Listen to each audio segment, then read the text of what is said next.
না যাই আমার না পাওয়া মহারানীকে দেখা পাবো বলে মানে মানে আর কি আমার এসকে দেখা পাবো বলে আরে বিটি ঝাটা আমার দিকে এত টাকা আর ভালুকটা দেখে বাচ্চা গিলে এত কাঁদিবে বলি আরে বৌদিতে তো ভিড়িয়ে যাবে বলে বাপ জীবনে ভাবিয়ে ঝিলি নাই রে বাপ আর এত ভালোবাসার মানুষকে পাবো বলে জীবনে ভাবে ঝিলি নাই রে বাপ আমার চাংড়া ভাড়া ভিডিওটা শুরু করা যায় পরে মোটর সাইকেল নিয়ে আমরা এখন ভালুকটাকে আগে চাপাই নিয়ে এখন পরে হেনার দিকে বিরিয়ানি দিয়েছি।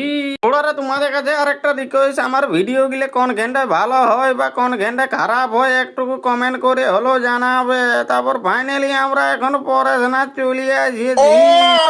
গাড়ি টেকা দিয়ে এখন বিরিয়ানি নিয়েছি। ভালুকের রিয়াকশন কেমন হয় তো একটা ভাই পরিষে দেখি কেমন রিয়াকশন দিতে পারে।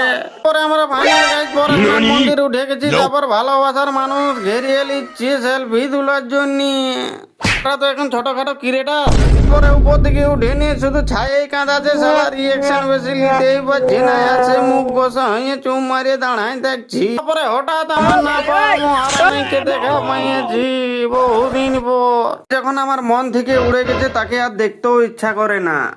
এটা প্রথমবার পরিচয় তো তাই বেশি রিয়াকশন নিতে পারতেছিল না।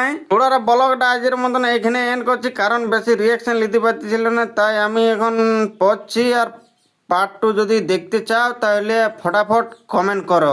পার্ট 2 এ সেই লেভেলের রিয়াকশন থাকবে।